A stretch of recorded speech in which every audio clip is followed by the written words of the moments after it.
Well, good morning and welcome to Daily Focus. I trust that you had a good night's rest and that you had a great weekend and a wonderful day in church yesterday. I trust that the Word of God took deep root. It's always healthy, I think, on Mondays to take a moment and reflect back and say, what is going to be different this week because of what God taught me from His Word? And so if you're not in a habit of taking Monday and meditating on what you learned in the three messages you heard, the one in Sunday school, the one in the morning service, the one in the evening service, and just contemplate, what did God teach me and what's going to be different because of what he taught me. I encourage our people to either stop something or start something or continue something. But as the word of God goes forth, we should be able to answer those questions. Did he ask me to stop something? Did he ask me to start something? Or is he asking me to continue something that he has been doing a work in, and something that is a good habit and pattern for Christian living?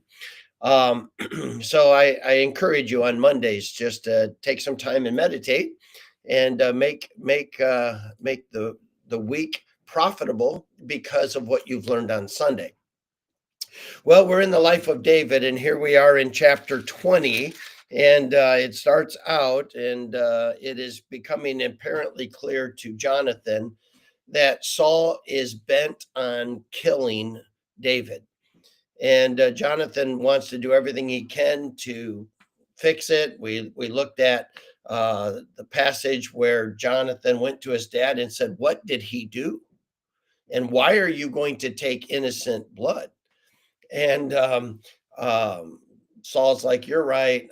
I shouldn't do that." And then the very next thing he does is throw a javelin at David. And so it's just apparent that Saul is enraged.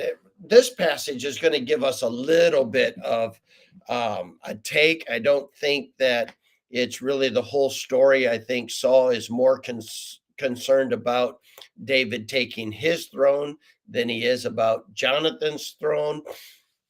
But he's going to reference that. But in the midst of this, David says to Jonathan, "There is but a step between me and death." And can I just encourage all of us to reflect on the reality that that's true for all of us? There is but a step between us and death. There's no guarantees today. There's no guarantees tomorrow. Um, Death is no respecter of people. Obviously, we tend to think that death comes for the aged as opposed to the young, and I think, generally speaking, that is true. But there is no doubt there's plenty of illustration and example every day where young people and middle-aged people are killed and die of various reasons. Death is no respecter of people, and we're not guaranteed tomorrow. And so here we are, uh, just like David, and there is but a step between us and death. But for David, it was a little more real in the fact that somebody was actually trying to kill him. And so, and it wasn't just somebody trying to kill him, it was the king. And he served in his court. He had become part of the family by marrying Michael. And so this dynamic is unfolding, and David is clear that the most powerful person in the area is has not only the authority, but has the means to make sure he kills him. And so David is saying, "I'm feeling the pressure. I'm feeling the reality that there is but a step between me and death." I mean, he is very serious about this. And Jonathan is like, "Well, no, let's not jump to conclusions. I'm going to look out for you." In fact, Jonathan and David in this chapter make a covenant of friendship that is precious. It is a commitment that they're not only going to look out for each other, but they're going to take care of each other's house. So if Jonathan dies, David says, "I'll take care of your children, your grandchildren." Jonathan is saying to David, if Saul does kill you, I will take care of your kids and your grandkids, and so on. And it's a beautiful picture of friendship. And this is not just your normal run of the mill friends. This is a very deep rooted, genuine, loving, committed friendship. And you see that unfold. But Jonathan tells David, you know what? You hide in the field, and I'm going to talk to my father and find out just how mad he is. So when you're not at supper, he's going to ask about it. The first day he doesn't ask about it, but the second day he does. And he's like, where is the son of Jesse? And Jonathan lies and says, he needed to do business down in Bethlehem. So he asked leave of me. And Saul says in verse number 30, then Saul's anger was kindled against Jonathan and calls him, a perverse person.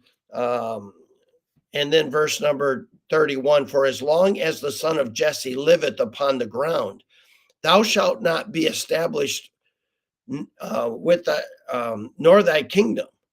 Wherefore now send and fetch him unto me, for he shall surely die. Saul is just saying, you know what? I'm telling you, Jonathan, as long as that punk is alive, you're not going to be the next king, and you're not going to have a heritage of kingdom. And so he's got to die. And Jonathan's just not buying into it, making Saul even the more angry. And so Jonathan goes out and basically tells David, you're going to have to run, because absolutely my father is bent on killing you. And he's determined that he's going to do it sooner rather than later. And so in verse number 42, Jonathan said to David, go in peace, for as much as we have sworn both of us in the name of the Lord, saying, the Lord be between me and thee, and between my seed and thy seed forever. And there's just this commitment of covenant to care for one another, to look out for one another and their families. And there is no greater picture of true, deep, loyal friendship than that picture right there. And so we can thank God for those kinds of friends that he brings into our lives. But remembering that as you are looking out for these friends and they're looking out for you, and you promise to care for them, there is but a step between us and death, and that's true of everybody. And we need to be prepared not only to meet the Lord, but to serve him each and every day. God bless you. I hope you have a great day. I'll look forward to seeing you again